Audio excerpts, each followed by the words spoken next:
ඒතතුම් හේ කාලාමා මා අනුස්සවේන මා පරම්පරාය මා ඉති කිරාය මා පිටක සම්පදානේන මා තක්ක හේතු මා ණය හේතු මා ආකාර පරිවිතක්කේන මා දිට්ඨි නිජ්ජානක්ඛන්තියා මා බබ්බ රූපතාය මා සමනෝ ගරුති යදා තුම්හි කාලා මා අත්තනාව ජානේයාත ඉමේ ධම්මා කුසලා ඉමේ ධම්මා අනවජ්ජා ඉමේ ධම්මා විඤ්ඤුප්පසත්තා ඉමේ ධම්මා සමත්තා සමාදින්නා හිතාය සුඛාය සංවත්තති තී අත තුම්හි කාලා මා උපසම්පජ්ජ විහෙරියාථාති.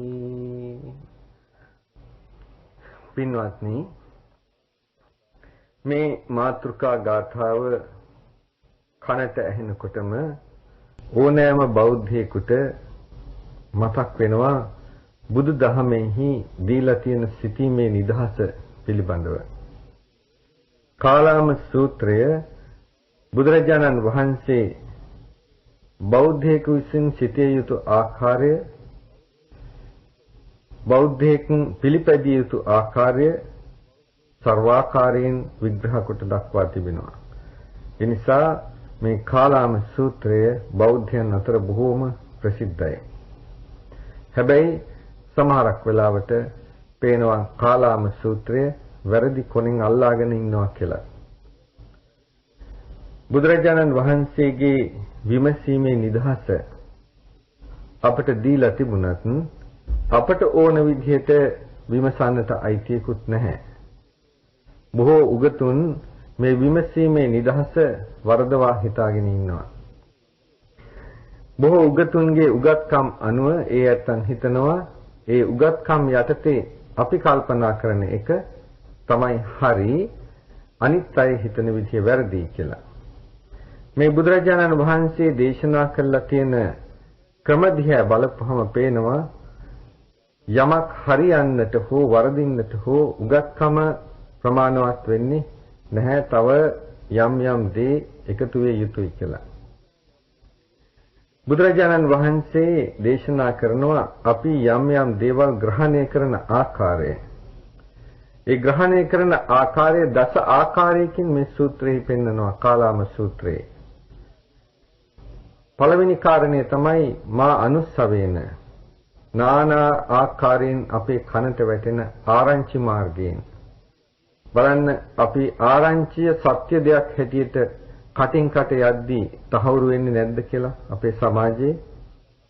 එක්කෙනෙකුට ලැබෙන ආරංචියක් එයා තවත් කෙනෙකුට දෙන්නේ එයා දැක්ක දෙයක් හැටියට. එයාගෙන් තව එක්කෙනෙකුට යනකොට ඒක තවත් තහවුරු කරලා දෙනවා.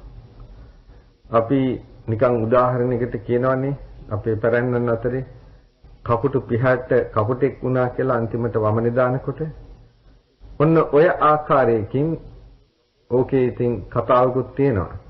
කවුද යනකොට දැක්කලු මේ මං හිතනවා වමනේ දාලා තියෙනවා කෙනෙක්. ඉතින් බලනකොට කපුටු පිහටක් උඩට වමනේ දාලා තියෙන්නේ. අන්තිමට කෙලවර වුණේ ගිහලා අර මිනිස්සයා කපුටෙක් වමනේ දාලා තියෙනවායි කියන කතාවෙන්. ඉතින් ඒ වගේ ආරංචියෙන් තොරතුරු යනකොට ඒ ආරංචි මාත්‍රයෙන් තීරණය කරන්නට එපා කියලායි බුදුරජාණන් වහන්සේ දේශනා කරන්නේ.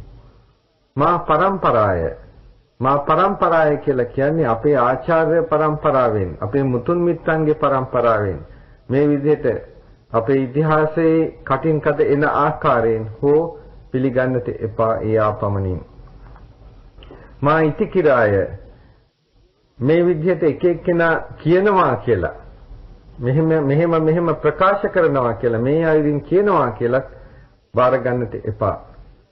මා පිටක සම්පදානේන, පොතපතෙහි ආපමණින්වත් පිළිගන්නට එපා.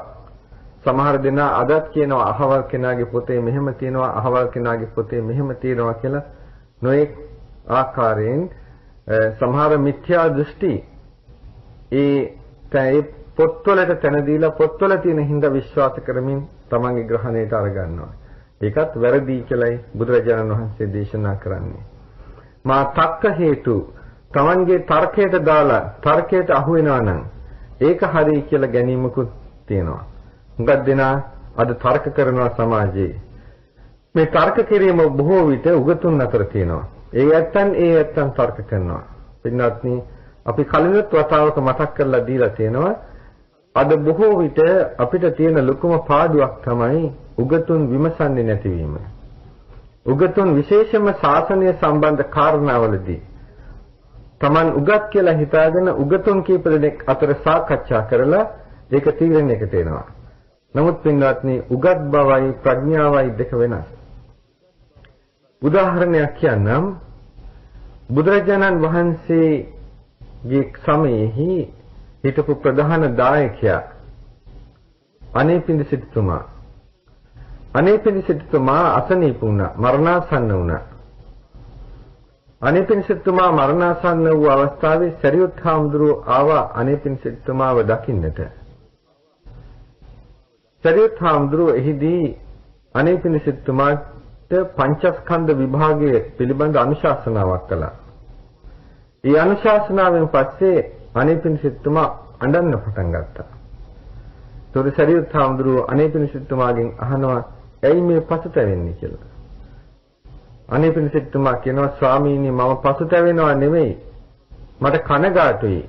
මා මෙතෙක් කාලයක් ඔබ වහන්සේ වැනි මහා උගත් හාමුදුරුවෝ ඔබ වහන්සේ වැනි උත්තමයන් වහන්සේලා මම ආශ්‍රය කළා. බුදුරජාණන් වහන්සේ මම ආශ්‍රය කළා. නමුත් මට මේ තරම් මිහිරි, මේ තරම් ගැඹුරු ධමයක් මේ කාලය තුල මට අසන්න ලැබුණේ නැහැ. ඔබ වහන්සේලා එවැනි ධමයක් මට දේශනා නොකිරීම ගැනයි මම මේ කනගාටු වෙන්නේ කියලා. එතකොට සරියුත් හාමුදුරුවෝ දේශනා කරනවා ගෘහපතිය ගම්භීර ධර්මය කාමභෝගී ගිහියන්ට එකෙල්ලේ දේශනා කරන්නේ නැහැ කියලා. මොකද ගැඹුරු ධර්ම දේශනා කරපුවාම පින්වත්නි මේ කාමභෝගී ගිහියා දෙලොවක් අතර අතරමං වෙනවා. ගිහියාට ඒ ජීවිතය සාර්ථක කරගන්න අවශ්‍ය හැම දෙයක්ම දේශනා කරලා තියෙනවා. එතනින් එහාට යන නැත්නම් ඒකට කැප වෙලා පේ වෙලා යනකොට ගම්භීර ධර්මයේ දැනගන්නට පුළුවන්. තවත් සූත්‍ර තියෙනවා කාමභෝගී ගිහියන්ට මේ ධර්ම හරියට වටහා ගන්න බෑ කියන කාරණේ. ඒ නිසා කාමභෝගී ගිහියන් ධර්මය අල්ලගෙන තර්ක කරද්දී පොඩ්ඩක් පරිස්සම් වෙන්නට ඕනේ. ඒ ඇත්තන්ගේ නීවරණ ධර්මයන්ගෙන් මනස කිලුට වෙලා තියෙද්දී මේ නෛර්යානික වූ සද්ධර්මය ਸਰවාකාරයෙන් වටහා ගැනීමේ නුවණ ඒ ඇත්තන්ට නැහැ.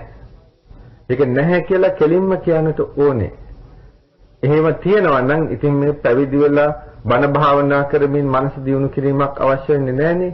ඒ ධර්ම ਸਰවාකාරයෙන් වටහා ගන්නට නම් ඒකට කැප වෙලා පෙහෙවලා තමන්ගේ ආධ්‍යාත්මික පසුබිම හදන්න ඕනේ. එවැනි කෙනෙකුටයි මේ ධර්මයේ වැටහීම ඇති වෙන්නේ. එහෙම හැමදිනාටම තියෙනවා නම් ඉතින් හාමුදුරුවෝ බණ කියන එකේ වැඩකුත් නැහැනේ. හාමුදුරුවෝ බණ කියන්නේ යම්කිසි ආකාරයක අපේ සදහවත් උපාසක උපාසිකාවන්ට යමක් කියලා දෙන්න ඕනේ කියන අදහසෙන්. ඒ නැත්තම් යහමඟට ගන්නට ඕනේ කියන අදහසෙන්.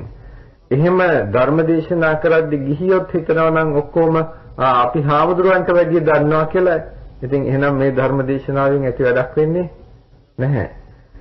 මේ පින්නතුන් කෙරෙහි මේ බණ අහන පින්නතුන් කෙරෙහි කරුණාවෙන් මෛත්‍රියෙන් බුදුරජාණන් වහන්සේගේ දේශනාව මේකයි මෙන්න මේ මගයි අප ගත යුත්තේ කියලා අනුශාසනා කරන්නේ තියෙන හිතවත් බව නිසා නැත්නම් අහිතවත් බව නිසාවත් දායකයන්ගේ දියුණුවට අකමැති නිසාවත් නෙමෙයි.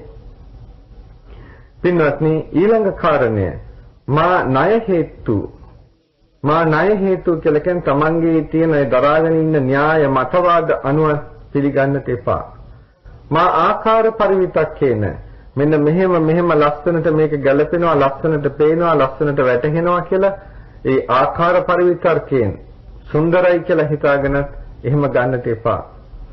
මා දිට්ඨි නිජ්ජානක්ඛන්තිය තමාගේ කැමැත්තට තමන්ගේ අදහසට හරි යන බැවින් තමන්ගේ රුචියට හරි යන බැවින් එහෙමත් ගන්නට එපා.